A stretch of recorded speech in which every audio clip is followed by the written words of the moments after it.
I think myself that in any democracy, people ought to know a bit about economics if they're going to be able to vote sensibly. And I know there's been sort of a feeling amongst young people they've been disenfranchised from the democratic process.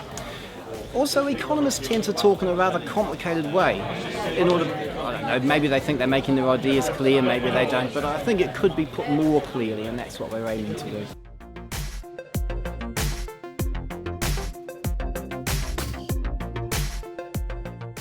I think most people are pretty disappointed with their continual emphasis on austerity.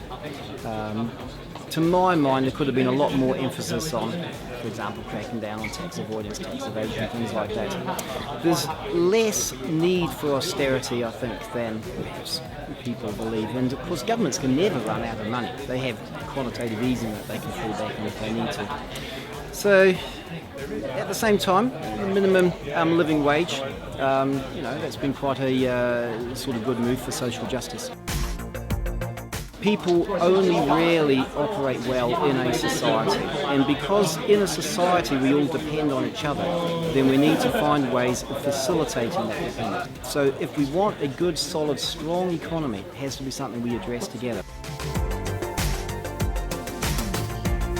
Well, I've been talking about welfare reform and how that is changing the shape of government and how that then in turn changes the shape of society. So I'm very interested in how, as we change who we support through welfare and as we change the way that we fund different government departments, it has a real impact on people living in our country. It affects the services that they can access and it affects their lives. And so I was very interested to come and talk to the audience and students today about some of those ideas and about how those ideas are changing our everyday life.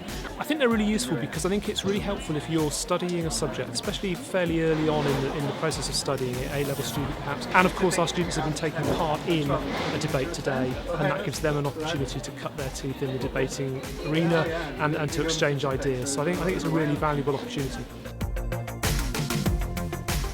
There was some real passion there. There were some good arguments they were coming out with, and well put.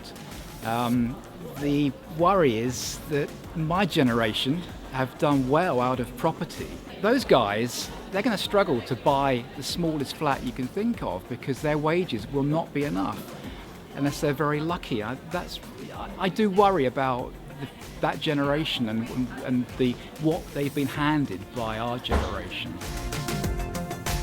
There's still a number of serious problems that were there 5 years ago. For example, the level of debt in UK households is 130% of household income. That's still very, very high.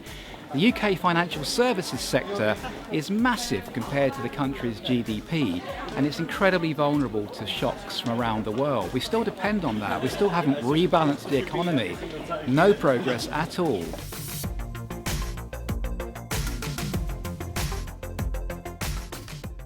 I think the government today is very focused on helping the electorate, which tends to be the older population, and I feel like they've had the good life. I mean, they've just come out of the war with like prosperous jobs. We're basically paying. They're living longer than any other generation, and we're basically paying for that. So I feel like when it comes to my generation, I'm going to have to work till God knows how old, probably 95 at this rate. I think the government should take more of an interest in our generation and kind of like listen to what we have to say in order for us to be reflected. I think the House of Commons needs to become more civilised and less theatrical. You know, we're all pretty cynical about politicians, and we do wonder whether they can really do much. And if we all turn off from politics, what happens? It means it gets manipulated by people behind the scenes. That could be bad. I think it's really important though that part of what we're doing as a university is engaging with the broader community, with policymakers, with the people in the Northwest who live in the Northwest.